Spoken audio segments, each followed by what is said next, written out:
పండగలే. High power ఉల్లాసం, high power ఉత్సాహం, high power ఆరోగ్యం, హై పవర్ ఆనందం. గుంటూరు వారి XXL మరియు హై పవర్ హార్స్ దేశవాళీ మినపగుళ్ళు. బంధాలు అనుబంధాలు మరింత దృఢంగా, మరింత బలంగా. తెలుగువారి ఆరాధ్య దైవం అన్న నందమూరి తారక రామారావుని గుంటూరు పశ్చిమ ఎమ్మెల్యే గల్లా మాధవి, గుంటూరు నగర మాజీ మేయర్ కన్నా నాగరాజు తెలియజేశారు. సంక్షేమ పాలనకు ఆద్యుడు ఎన్టీఆర్ అని కితాబిచ్చారు. మాజీ ముఖ్యమంత్రి దివంగత నేత ఎన్టీఆర్ 29వ వర్ధంతిని పురస్కరించుకుని స్థానిక 23వ డివిజన్ గుంటూరు జిల్లా రిజిస్ట్రార్ కార్యాలయం సమీపంలో నూతనంగా ఏర్పాటు చేసిన ఎన్టీఆర్ విగ్రహాన్ని ఎమ్మెల్యే గల్లా మాధవి, మాజీ మేయర్ కన్నా నాగరాజు శనివారం ఆవిష్కరించారు. అనంతరం వారు మీడియాతో మాట్లాడారు. ఎన్టీఆర్ జీవితం మహోన్నతమని కొనియాడారు. ఎన్టీఆర్ స్ఫూర్తితో కూటమి ప్రభుత్వం జనరంజక పాలన సాగిస్తుందని వివరించారు. ఈ కార్యక్రమంలో 23వ డివిజన్ టీడీపీ అధ్యక్షులు లాంవర్ధన్ రావు, సాధు రాజేష్, యరవ, తిరుపతయ్య, నవమి తదితరులు పాల్గొన్నారు.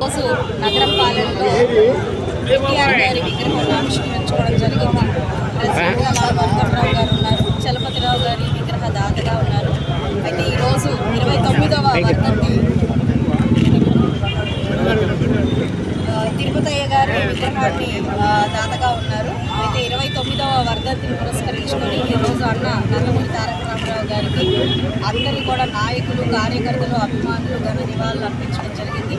నగరం పాలనలో విగ్రహ ఆవిష్కరణ కూడా చేసుకోవడం జరిగింది. అన్న నందమూరి తారక రామారావు గారు బడుగు బలహీన వర్గాల అభివృద్ధి కోసమే నిరంతరం పాటుపడుతూ శ్రమిస్తూ ఎన్నో రకాలైన సంక్షేమ పథకాలను తీసుకొచ్చారు. ఆంధ్ర రాష్ట్ర ఔన్నత్యాన్ని, గొప్పతనాన్ని యావత్ ప్రపంచానికి చాటి చెప్పిన మహోన్నత వ్యక్తి. ఆరాధ్య దైవంగా ఈరోజు ప్రతి ఒక్క ఆంధ్రుడిలో నిలిచిపోయారు.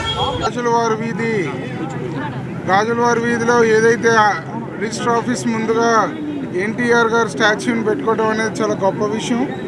అటువంటి గొప్ప నాయకుల్ని మనం ఈరోజు తలుచుకొని వారు ఒక గౌరవార్థం ఈరోజు గాజులవారి వీధిలో ఉన్న పెద్దలందరూ కలిసి టీడీపీ పార్టీలో గౌరవనీయుల ఎమ్మెల్యే గారు గల్లా మాధవి గారి ఆధ్వర్యంలో ఈరోజు ఈ విగ్రహాన్ని ప్రారంభించడం జరిగింది. చాలా సంతోషకరం. వారు చేసిన గొప్ప పనుల్ని ప్రతి ఒక్కళ్ళు చూసి ఆదర్శంగా తీసుకుని టీడీపీ పార్టీ కలిసి ప్రజలకు సేవ చేస్తుందని తెలుపుకుంటున్నాం. అప్పటి నుంచి ఈ నగరంపాలెం, కన్నవారి తోట, గాజులవారి వీధి, ఆకులవారి తోట, ఈ ప్రాంతాల మొత్తంలో కూడా ఎక్కడ ఎన్టీ రామారావు గారి విగ్రహాన్ని ఆవిష్కరించడం అనేది జరగలేదు.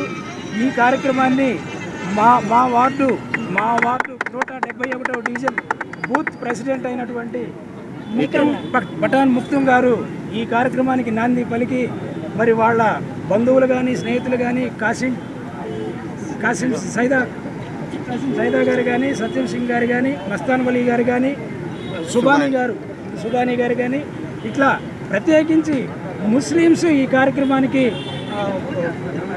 పూనుకోవటం అనేది చాలా గొప్ప సంగతిగా నేను భావిస్తూ, ఇదే క్రమంలో ఈ డివిజన్ మొత్తం ఇట్లానే తెలుగుదేశం పార్టీ ఒక ఐక్యతతో ఇప్పుడున్న జనసేన, బీజేపీతో కలిసి మా జనసేన ప్రతినిధులు కూడా వచ్చారు, బీజేపీ ప్రతినిధులు కూడా వచ్చారు. ఈ కార్యక్రమానికి అందరూ ఏ విధంగా అయితే కూటమి ప్రభుత్వం ఏర్పడిందో కూటమి ప్రభుత్వం లాగానే ఈ కార్యక్రమం కూడా జయప్రదం చేసినందుకు వాళ్ళందరికీ ప్రత్యేక ధన్యవాదాలు.